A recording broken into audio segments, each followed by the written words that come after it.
5월 31일 토요일 큐티입니다. 본문은 민수기 31장 25절에서 54절까지 말씀입니다. 여호와께서 모세에게 말씀하셨습니다.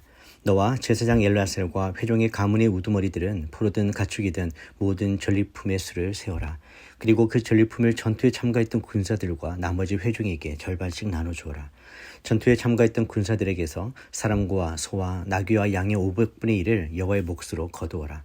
그들이 받은 절반에서 이것들을 거두어 제사장 엘르아살에게 주어 여호와께 드리는 예물이 되게 하여라. 그리고 이스라엘 자손들이 받은 절반 가운데서는 사람과 소와 나귀와 양과 기타 모든 짐승의 50분의 1을 거두어 여호와의 성막에서 직분을 행하고 있는 레위 사람들에게 주어라. 그래서 모세와 제사장 엘르아살이 여호와께서 모세에게 명하신 대로 했습니다. 군사들이 뺏은 것들 가운데 남은 전리품은 양이 67만 5천 마리, 소가 7만 2천 마리, 나귀가 6만 1천 마리였으며 남자와 잔적이 없어서 남자를 모르는 여자가 3만 2천 명이었습니다. 그러므로 전투에 참가한 사람들을 위한 절반의 몫은 양이 33만 7,500마리였으며 이 양들 가운데 여호와의 몫은 675마리였습니다. 소는 3만 6천 마리였으며 그 가운데 여호와의 몫은 72마리였습니다. 너기는 3만 500마리였으며 그 가운데 여호와의 몫은 61마리였습니다. 사람은 1만 6천 명이었으며 그 가운데 여호와의 몫은 32명이었습니다. 여호와께서 모세에게 명하신 대로 모세가 여호와께 예물로 바칠 몫을 제사장 엘르아살에게 주었습니다.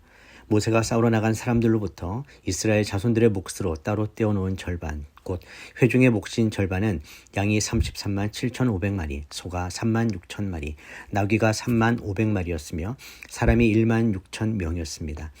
이스라엘 자손의 몫인 절반에서 모세는 여호와께서 자기에게 명하신 대로 사람과 가축의 50분의 1을 거두어 여호와의 성막에서 직분을 행하고 있는 레위 사람들에게 주었습니다. 그러자 부대를 이끌고 있는 지휘관들인 천부장들과 백부장들이 모세에게 와서 그에게 말했습니다. 당신의 종들이 저희 수하에 있는 군사들을 수를 세어보니 한 사람도 줄지 않았습니다. 그래서 저희가 각자 얻은 팔 장식품과 팔찌와 도장과 반지와 귀고리와 목걸이 같은 금부치들을 여호와께 예물로 가져왔습니다. 여호와 앞에 우리가 속죄함을 받도록 하기 위해서 말입니다. 모세와 제사장 엘르아살이 그들에게서 금으로 된 그 모든 물건들을 받았습니다. 그들이 천부장들과 백부장들로부터 여호와께 드리는 예물로 받은 금은 다 해서 그 무게가 1만 6,750세겔이었습니다. 전투에 참가한 사람들이 각자 빼앗은 것들이었습니다. 모세와 제사장 엘르아살이 천부장들과 백부장들에게서 그 금을 받아 회막으로 가져가서 여호와 앞에 놓아 이스라엘 자손들을 위한 기념물로 삼았습니다. 본문 요약입니다.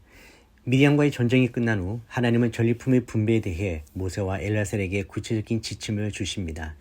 전리품은 전쟁에 직접 참여한 군인들과 백성들에게 나눠지되 각각 하나님께 드려야 할 몫을 따로 구별하여 제사장과 레위인에게 주도록 명령됩니다. 군인들은 오히려 자발적으로 하나님께 더 드리며 그 수를 세어보면 소, 양, 나귀, 사람 등 모든 것이 세밀히 기록되고 공정하게 나누어졌습니다. 그들은 하나님의 도우심으로 단 한 명의 전사자 없이 승리하였음을 감사하며 금으로 된 장신구들을 여호와께 드립니다. 첫 번째 묵상입니다. 전리품도 하나님의 소유입니다. 하나님은 이스라엘 백성에게 전리품을 마음대로 가지라고 하지 않으셨습니다. 하나님은 전쟁의 승리 이후에도 분배의 주권을 자신에게 두시며 전리품 중 일정 부분은 반드시 하나님께 드릴 것을 명하십니다.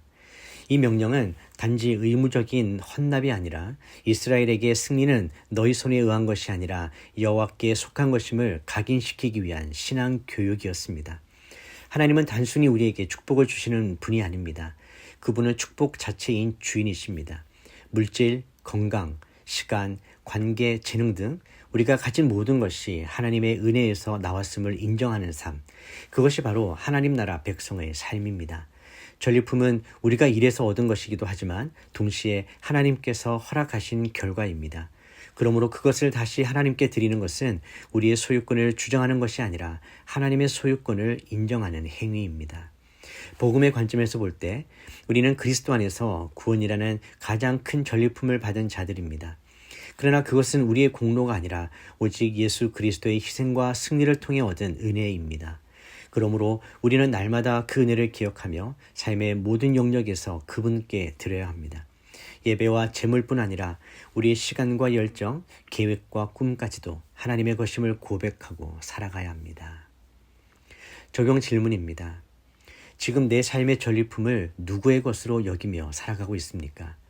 하나님의 은혜를 기억하며 나의 자원과 시간, 재능을 어떻게 주님께 드릴 수 있을지 생각해 봅시다. 두 번째 묵상입니다. 자발적 헌신이 드러내는 감사의 깊이입니다. 본문 후반부에서 눈에 띄는 것은 하나님께서 정하신 목 외에도 군대 지휘관들이 자발적으로 금으로 된 장신구들을 드렸다는 것입니다. 이 헌물은 하나님께서 전쟁에서 단 한 사람도 잃지 않게 하신 것에 대한 감사의 표현이었습니다. 명령으로 인한 헌신이 아니라 감격과 은혜로 인한 자발적 드림이었습니다. 진정한 감사는 자발성을 동반합니다. 억지로 하는 순종은 하나님께서 기뻐하시는 방식이 아닙니다. 하나님은 우리가 억지로 무엇을 드리는 것을 원하시는 것이 아니라 마음에서 우러나오는 사랑과 감격에서 비롯된 헌신을 기뻐하십니다. 이스라엘 지휘관들의 헌물은 단순한 장신구가 아니라 하나님께 대한 신뢰와 감사를 담은 고백이었습니다. 오늘날 우리는 얼마나 자발적으로 주님께 드리고 있을까요? 물질뿐 아니라 우리의 하루 중 가장 좋은 시간, 우리의 마음의 중심, 우리의 계획을 얼마나 기꺼이 주님께 내어드리고 있습니까? 복음은 우리를 의무의 종으로 만들지 않습니다. 오히려 우리를 자유롭게 하여 기쁨으로 헌신하게 만듭니다. 예수님은 자발적으로 십자가를 지셨고 우리를 위해 자신을 기꺼이 내어주셨습니다. 그런 주님을 바라볼 때 우리는 억지가 아니라 사랑으로 드리는 인생을 살아가게 됩니다. 적용 질문입니다. 나는 지금 하나님께 무엇을 자발적으로 드리고 있습니까? 혹은 억지로 순종하고 있는 것은 없습니까? 감사의 마음이 구체적인 행동으로 드러나고 있습니까? 기도하겠습니다. 하나님 아버지, 모든 것이 주님의 손에서 나왔음을 고백합니다. 제가 소유한 것이라 여기는 모든 전리품이 사실은 주님께서 주신 은혜의 결과임을 기억하게 하시고 그것을 다시 주님께 드릴 줄 아는 믿음을 허락하여 주시옵소서. 억지로가 아니라 자발적으로 주님께 드릴 수 있는 믿음의 사람이 되기를 소망합니다. 구원의 감격을 날마다 기억하게 하시고 주께서 제게 주신 생명과 자원과 시간과 은사를 주님의 영광을 위해 기쁘게 사용하여 주시옵소서. 십자가에서 우리를 위해 전부를 내어주신 예수님을 바라보며 우리의 삶도 기꺼이 드릴 수 있는 그런 사랑의 제물로 살게 하여 주시옵소서. 예수님의 이름으로 기도드립니다. 아멘.